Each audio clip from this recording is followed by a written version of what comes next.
2 రోజుల నుంచి తిరుపతిలో పబ్బు, గబ్బు అని జెప్పి అర్ధనగ్నంగా డాన్స్‌లని, డీజేలని విచ్చలవిడిగా అర్ధరాత్రి వరకు గనక తాగి పబ్బులలో ఊగుతూ రచ్చ జరుగుతూ ఉంది. తిరుమలను పవిత్రంగా ఉంచుతామని చెప్పినటువంటి పాలకులు అక్కడ అంత దారుణం జరుగుతున్నా కూడా నోరుగాని మెదపట్లేదు.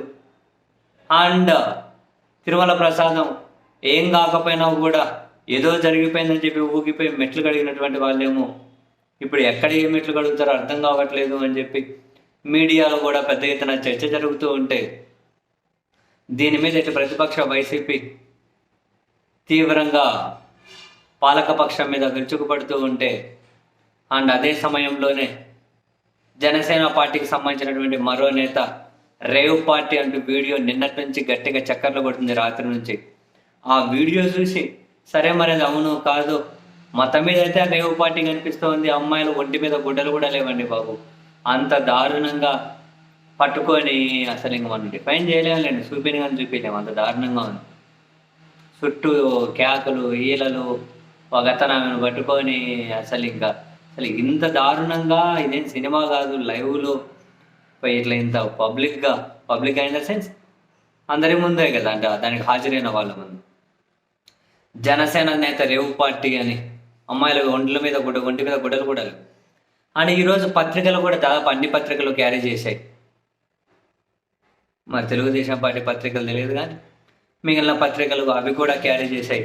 జనసేన నేతల రేవు పార్టీ మహిళలతో అశ్లీల నృత్యాలు ఏలూరు జిల్లాలో ఘటన అని. దారుణం. ఏలూరు జిల్లాలో జనసేన నేతల విశృంఖలత్వం పెచ్చుమీరిపోయింది. ఇప్పటి వరకు ఇసుక దోపిడీ సెటిల్మెంట్లు చేసుకుంటూ వచ్చిన ఆ పార్టీ నేతలు తాజాగా రేవ్ పార్టీ కల్చర్ను జిల్లాకు పరిచయం చేశారు. నెడమర్రు మండలంలోని బావాయిపాలెం ఇందుకు వేదిక అయిందట. గ్రామ జనసేన నాయకుడు వాకమూడి ఇంద్ర అట తన పుట్టినరోజును పురస్కరించుకొని గత ఆదివారం రేవ్ పార్టీ ఏర్పాటు చేశారు. తాజాగా వీడియోలు బయటకు వచ్చాయి. మహిళలతో అశ్లీల నృత్యాలు చేయించారు. జనసేన నేత ఆయన అనుచరులు కూడా ఈ డ్యాన్సులు చేయడం విమర్శలకు తాగిస్తోంది. ఉంగుటూరు జనసేన ఎమ్మెల్యే పచ్చమట్ల ధర్మరాజు అండతో ఆ పార్టీ నాయకులు ఆగడాలకు అంతు లేకుండా పోతుందని ప్రజలు గగ్గోలు పెడుతున్నారు. మరి ఇంకా ఏమంటారు, బర్త్డే అట జనసేన నేత రేవు పార్టీ అట.